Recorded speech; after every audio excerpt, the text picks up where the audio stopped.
নমস্কার বন্ধুরা, পৃথাকুন্তির পাকশালায় সব্বাইকে স্বাগত। আশা করি সবাই ভালো আছেন। আজকে আমি করলাম ফ্রায়েড রাইস। বছরের শুরু তো, তাহলে অন্ন দিয়েই শুরু হোক 2024 সালের ইউটিউব জার্নি। তাহলে চলুন দেরি না করে দেখিয়ে দিই রান্নাটা আমি কি করে করলাম। তাহলে চলুন শুরু করি। এখানে আছে 350 গ্রাম চিনি শক্কর চাল বা চিনি আতপ চাল। এটা কিন্তু গোবিন্দভোগ নয়, সামনে থেকে দেখিয়ে দিচ্ছি। সরু আর খুব সুন্দর গন্ধ হয় এই চালটায়। এইটা এবার আমি ভালো করে ধুয়ে নিচ্ছি। একটা হাঁড়ির মধ্যে আমি প্রায় 1.5 লিটার জল দিয়ে দিয়েছি। এইটা এবার গ্যাসটা অন করে এটা জলটা ফুটিয়ে নিচ্ছি। জলটা ফুটে উঠেছে, এবারে দিয়ে দিচ্ছি এর মধ্যে আমি ধুয়ে রাখা চাল। এটা 10 মিনিট ভিজিয়ে রেখেছিলাম। চালটা আমি দিয়ে দিলাম।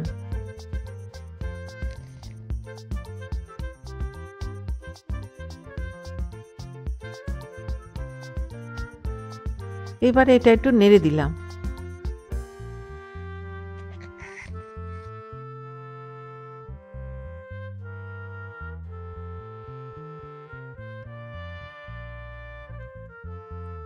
ভাতটা ফুটে উঠেছে, ফ্লেমটা কমিয়ে দিয়ে দেখে নিচ্ছি এটা কতটা সেদ্ধ হলো। হাত দিয়ে টিপলে দেখি ভেতরটা একটু একটু শক্ত থাকবে, সেই সময় এটা নামিয়ে নিতে হবে।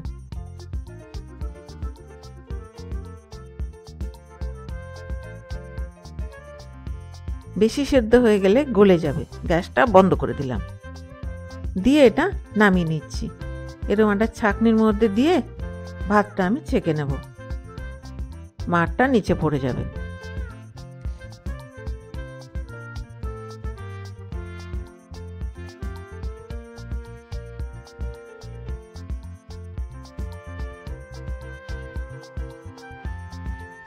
এখানে আছে 300 গ্রাম বিনস, এটাই লম্বা করে কেটে রেখেছি। এবারে দেখিয়ে দিচ্ছি একটা কি করে আমি কাটলাম। প্রথমে আগা দুটো কেটে নিচ্ছি, নিয়ে এরকম লম্বা করে কেটে নিলাম। এইবারে মাঝখান থেকে চিড়ে নিয়ে আরও একবার চিড়ে দেব, ঠিক এইভাবে, যেভাবে দেখিয়ে দিচ্ছি ঠিক এইভাবে।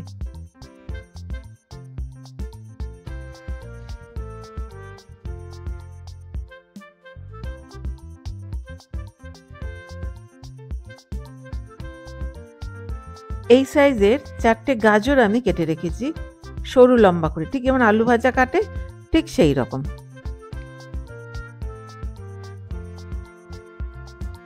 এবার আমি বিনসগুলো জল দিয়ে ধুয়ে নিচ্ছি।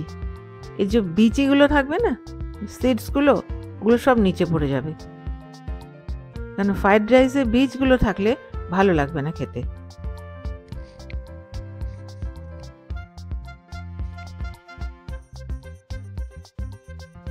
দেখিয়ে দিচ্ছি কতগুলো বীজ বেরোলো।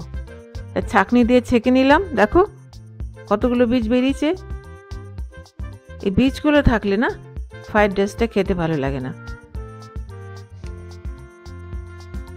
গ্যাসটা অন করে একটা কড়াই গরম করে নিচ্ছি। কড়াইটা গরম হয়ে গেছে, দিয়ে দিচ্ছি এর মধ্যে 3 টেবিল চামচ সানফ্লাওয়ার অয়েল।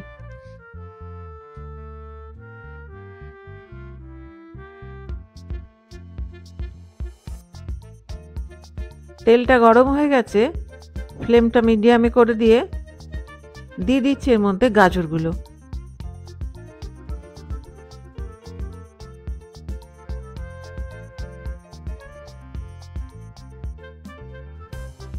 দিয়ে দিলাম গাজরের আন্দাজে লবণ, খুব সামান্য পরিমাণে লবণ দিয়ে দিলাম। দিয়ে এটা খুব ভালো করে ভেজে নেব, গোল্ডেন ব্রাউন করে ভেজে নেব।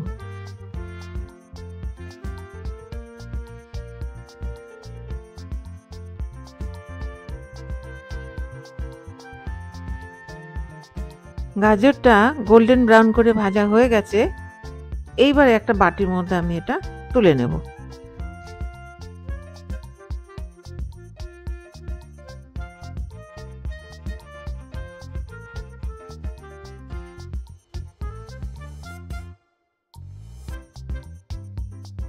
এইবারে ওই তেলেই দিয়ে দিচ্ছি আমি এই বিনসগুলো।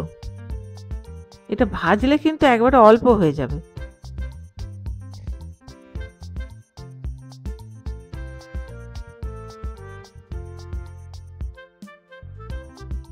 দিয়ে দিলাম বরবটির আন্দাজে লবণ, দিয়ে একেবারে মুচমুচে করে ভেজে নেব।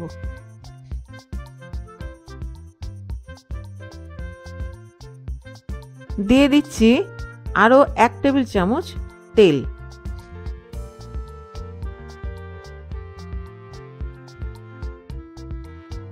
এটা ভাজা হয়ে গেছে, এইটা আবার আমি বাটিটার মধ্যে তুলে নিচ্ছি। তুলে নিলাম, একদম মুচমুচে সুন্দর ভাজা হয়েছে।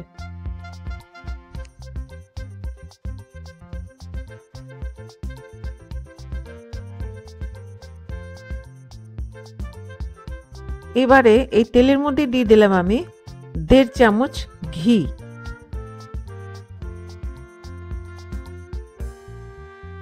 দিয়ে দিলাম 2টো তেজপাতা, 1.5 ইঞ্চি দারচিনি আর 4টে ছোট এলাচ। দিয়ে একটু নেড়ে নিলাম কয়েক সেকেন্ড। ফ্লেমটা একদম কমিয়ে দিয়েছি। দিয়ে দিলাম এখানে প্রায় 25 গ্রাম মতো কাজু বাদাম। দিয়ে একটু নেড়ে নিলাম।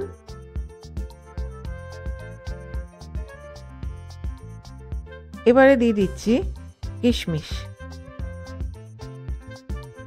যে যার পছন্দ মতো কিশমিশ দেবে।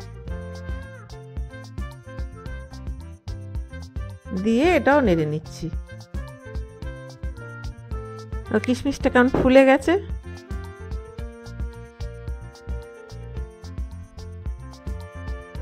এবারে গ্যাসটা বন্ধ করে দিলাম।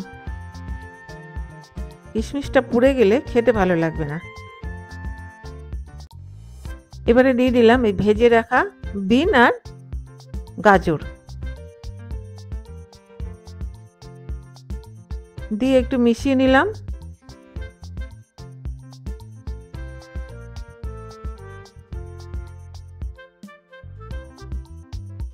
এবারে মিশিয়ে দিচ্ছি যে ভাত করে রেখেছিলাম সেই ভাতটা।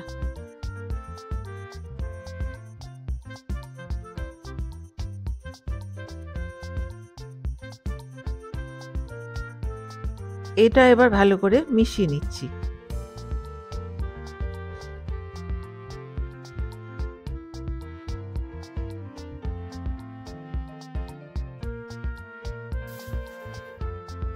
এইবারে গ্যাসটা অন করে দিলাম।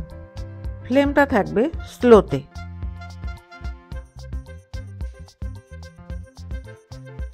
দিয়ে দিলাম স্বাদ অনুযায়ী লবণ।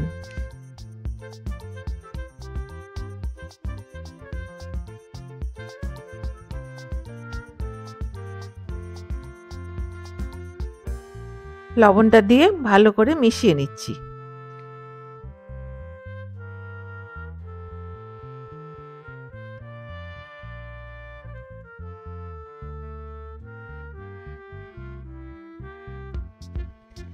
এবারে দিয়ে দিচ্ছি আমি 1.5 চা চামচ চিনি, গুঁড়ো চিনি। যে যা স্বাদ অনুযায়ী দেবে। এটা একটু মিষ্টি মিষ্টি খেতে ভালো লাগে। যারা চিনি খাবেন না তারা দেবেন সুগার ফ্রি। চিনিটা দিয়ে খুব ভালো করে মিশিয়ে নিতে হবে।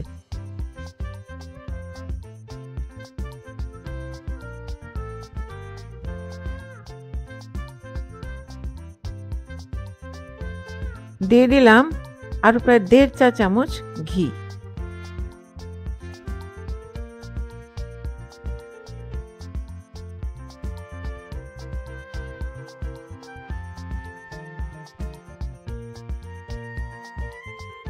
দিয়ে এটা মিশিয়ে নিচ্ছি ভালো করে।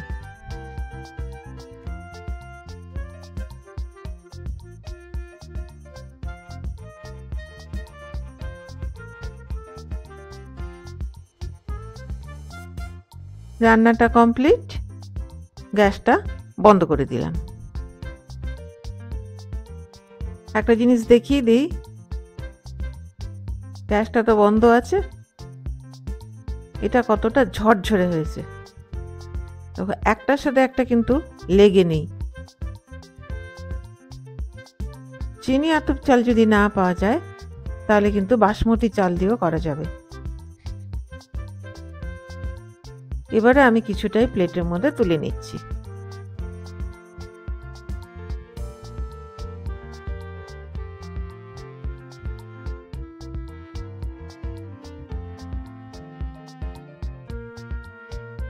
তাহলে বন্ধুরা তৈরি আমার সম্পূর্ণ নিরামিষ ফ্রাইড রাইস। এটা খেতে খুব খুব ভালো লাগে। একবার এইভাবে রান্না করেই দেখুন, ভালো লাগবেই লাগবে। তাহলে আমার এই ভিডিওটি যদি ভালো লেগে থাকে তাহলে প্লিজ সাবস্ক্রাইব করবেন, give a thumbs up, share, আর হ্যাঁ, পাশে থাকা বেল আইকনটি প্রেস করতে ভুলবেন না, যাতে আমার ভিডিও নোটিফিকেশনগুলো সবার আগে আপনার কাছে পৌঁছে যায়। আপনারা বাড়িতে করুন, খান, আর আমাকে কমেন্ট করে জানান কেমন লাগলো। তাহলে দেখা হচ্ছে আরেকটি নতুন রেসিপি নিয়ে। আর আমার এই ভিডিওটি শেষ পর্যন্ত দেখবার জন্য ধন্যবাদ।